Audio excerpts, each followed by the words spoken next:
Hi viewers, this is CBSE Grade 10 Political Science Power Sharing. We have divided this topic into three parts. In the first part, we have seen two different countries faced different problems because of the ethnic group composition. In the second part, we have seen how those two countries faced the problem of ethnicity, different ethnicity. And in the third part, let us see what are the forms of power sharing. Power can be shared among four ways. See, power sharing may be between different organs of the government. That is, what are the organs of the government? Legislature, executive, and judiciary. All are equal power in power. So that is also called as horizontal form of power sharing. Then different levels of government, that is, level means top to bottom, that is vertical, central government, state government, and local self government. Or power can be shared among different social groups based on religious and linguistic. The fourth form of power sharing is between political parties, pressure groups, and movements. So power sharing may be of four forms: between different organs of the government, between different levels of the government, between different social groups, or between political parties, pressure groups, and movements. Now let us see one by one in detail. See what is the forms of power sharing between the different organs of the government. What is different organs of the government? See here, power can be shared among different organs. We know very well that legislature, executive, and judiciary. They are all placed at same level. No organ is superior or no organ is more powerful than other organs. So it is called horizontal form of power sharing. All are equal in its status. Different organs exercise different powers. Legislature will make the laws, executives will implement the laws, judiciary will settle the disputes if any controversy between these. So each different organs will exercise different powers, but at the same level. They are kept at same level.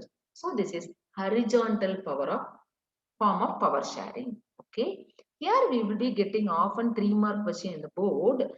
How the horizontal form of power sharing exercise checks and balance system of the horizontal form of power sharing. What is checks and balances? See, here we have the none of the organs can exercise unlimited power. If legislature exceeds its limit, which is not mentioned in the constitution, it goes beyond the level of constitution, judiciary will advise the legislature, see, this is not your limit, you are going beyond. It is not acceptable. And executive will advise the legislature, see, this is our limit, it is not, we are going beyond the limit. If executives are going beyond, both the legislature and judiciary can control. Judiciary has the power to control the executive. So none of the organs can exercise unlimited power. They have to exercise the power which is prescribed in the constitution. Constitution clearly specifies each organ's power. So none of the organs can exercise unlimited power. Each organ checks the other. If one organ goes beyond the limit, the other organs will advise. It has, other organs have the power to check it. So this is called checks. Okay, what is balances? See, we have seen that judges are appointed by the president on the advice of prime minister. We have seen in 8th and 9th standard. Okay, but even though judges are appointed by the president on the advice of prime minister, the judge, he need not be grateful to the people who has appointed him, like prime minister. This prime minister only appointed me, no, I have to be favored to this man. This president only appointed me, no, I should be grateful to this president. No, because he cannot be dismissed. Once if the judges are appointed, they cannot be dismissed by the same person who have appointed them. I mean, the president and prime minister have the right to appoint the judges but not to dismiss. So these judges need not be afraid of the dismissal. So this empowers the judges to check the functioning of the same executive and legislature who appointed him. Okay. So this is balance. Although judges are appointed by the executive, they can check the functioning of executive or laws made by the legislature. This arrangement is called the system of checks and balances. Clear? Okay. Now let us move on to the other form of power sharing. What is the next form of power sharing?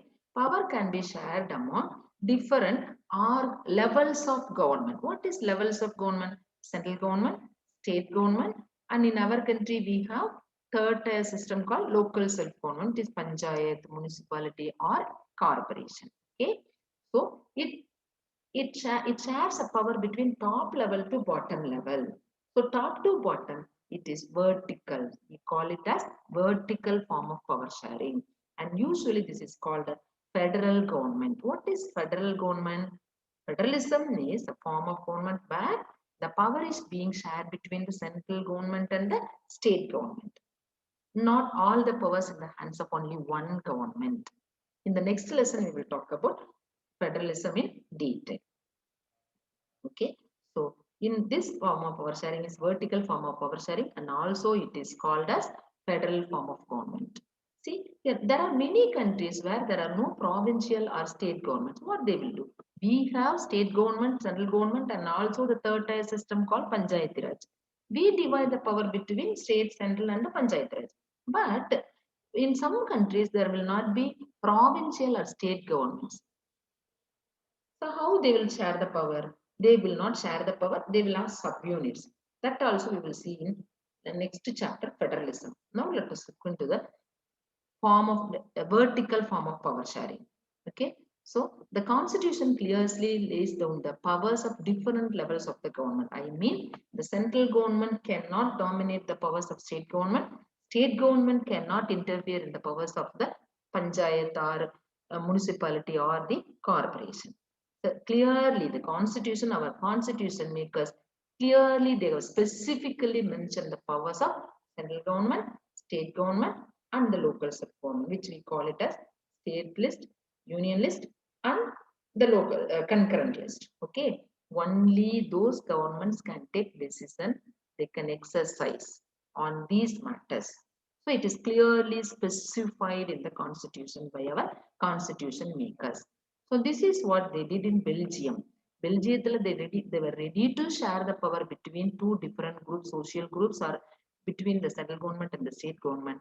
But that was refused in Sri Lanka.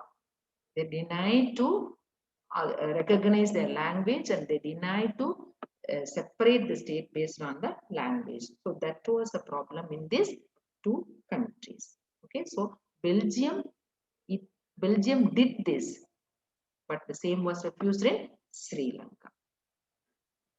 The same thing, if you're not sharing the power among all the groups, the people will feel alienated. That will lead to civil war, like what happens in Sri Lanka. Okay, now let us move on to the third form of power sharing. What is third form of power sharing? Third form of power sharing is between social groups. Power can be shared between different social groups who are based on the linguistic or religion. Okay, what was the linguistic social group in Sri Lanka? Sinhalese and Tamil. Sinhalese and Tamil. It was refused. So the power can be shared among different social groups. How? Such as the religious and linguistic groups. Community government in Belgium is a good example. We have seen that community government is third form of government, which is elected by the one community, one language speaking people, wherever they live. It is not a matter wherever they live, they can vote for this community government. It's a best example in Belgium. So in some countries, there are constitutional legal arrangements where the socially weaker sections and women are represented in legislatures and administration. If, for example, in our country, we have reservation policy. We have reservation policy in the education institutions and the appointment, and also reserved constituencies in the assemblies and parliament. So this is the form of power sharing between, we have reserved seats for the SC, ST and women or socially backward classes. So different social groups. SC is a different based on the religion, and ST also based on the linguistic, or maybe weaker sections, socially weaker sections, women or socially backward classes. So different social groups. We have the reservation policy. We reserve some seats in the education institutions. We have reserved some seats in the appointment of the government jobs, and we have reserved seats for the SC, ST, and women in the constituencies to assemblies and parliament. So this type of arrangement is meant to give space in the government and administration. It is for to giving the space in the government and administration to diverse social groups. See, we are giving, because with these reserved constituencies, we give power to the SC, ST, and women to take part in the administration of the government. Okay, otherwise they will feel alienated. Otherwise they will feel alienated. So this is the form of power sharing. They will feel alienated from the government. This method is used to give minority communities a fair share in the power. Minority communities, we will give share, but that should be a fair share. So this method is used to give minority communities a fair share in the power, not only mere share, fair share. I mean proportionate to the population. They are given reservation in the legislative assemblies and parliament. Okay, so we can divide the power between different social groups, like based on linguistic and religion, but that linguistic and religion. So Belgium community government is a very good example. In the Belgium example, it's a very good example. In our country, we have followed the reservation system in education institutions, appointment and legislature. So people will not feel alienated. Okay, so they are given fair share in the administration. Even the minorities are given the fair share in power. Okay, this avoid the conflict. This will make even the poor sections, even the minority people feel they are also the part of the government. They are also being consulted, they will feel, and no problem of controversy, no problem of fight between one group and another group, no conflict at all. Now, let us move on to the last form of power sharing. That is power sharing arrangements also between political parties, pressure groups, and movements. They can control or influence those in power. What is here? On all other three forms, we have seen that they have the power. But here, political parties and pressure groups and movements. Political parties, if they win the election, contest the election, win the election, they can take part. They will be empowered. But pressure groups and movements, they are not empowered. So here you notice about control and influence those in power. Because see, for example, in our if any this farm bill, we can say group of farmers have joined together and they pressurize the government. They give pressure to the government to change the provisions of this farm bill. Okay. See, Jallikattu in Tamil Nadu, for example, Jallikattu movement. Jallikattu people, those who are interested in Jallikattu, they formed the group and they have pressured the government to cancel that. They demanded that Jallikattu, yes, they wanted to cancel that law or withdraw that law which bans Jallikattu. Okay, so they influence the government. They can influence pressure groups and movements. They can influence political parties with coalition government. See, if they have win the election, they can form the government. If any single party is not able to get majority, they have to have an alliance before the election or after the election. If they form the alliance after the election, they will form the coalition government. So different political parties, they have to share the power in such case. Okay.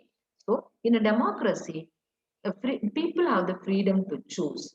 If this particular political party is not satisfying the people, they can go with other political party. The next election, they will not vote for this political party. They will go with next political party. So with that fear, the political parties will be serving the society. It takes forms of the government It takes the forms of competition among different parties. So such competition ensures that power does not remain in one hand. Power does not remain in one hand. Power should be shared among different groups, different political parties. In case of coalition government or in case of pressure groups and movements. Okay. So interest groups. How interest groups are influencing? As I told you, they can demand the government, they can pressurize the government to implement this and that. Even if the law is made, if the people are not satisfied with that law, it is mentioned in the constitution that the government has to withdraw the law which is made by the government. Even if it is proposed, even if it is made, even if it is enacted, if the law does not satisfy the people, if the people demanded the government to cancel that law or withdraw the law or bring some changes, the people can protest, people can express their dissatisfaction through various means like demonstration, meetings, writing letter to the government, and fasting. So many ways they can express their dissatisfaction and pressure the government, you pressure the government to change the law or change the provisions. It is a duty of the government. It has to do it even if it is enacted. It has to withdraw if that law not satisfied the people. Okay, so interest groups does this work, such as traders, businessmen, industrialists, farmers. Now farmers are protesting against the farm bill, no, in the capital city, say, like industrial workers. They also will have a share in governmental power through this influence, through this pressure. They also have a share in government power, either through participation in governmental committees or bringing influence and decision making process. What is participation in governmental committees? So, if they are protesting continuously, government will appoint some committee. They will call the leader of this group or interest groups, those who are protesting against the law or any provisions of the law. The leaders will be called representing the people, and the committee will be formed. Committee will discuss with the legislative people or parliament people, and they will take decision according to their demand. They will take decision. So by this way, by participation in government committees are participating. So the people are participating in the decision making. Then they bring influence on the decision making process. So this avoid the conflict within the nation. So many people, different religious group, different linguistic groups can live together if we are ready to share power among different organs of the government, different levels of the government, different social groups, and different political parties. If it is done, I mean power sharing policy is adopted, that country will not face conflict. They will be united. Okay. So power sharing is desirable.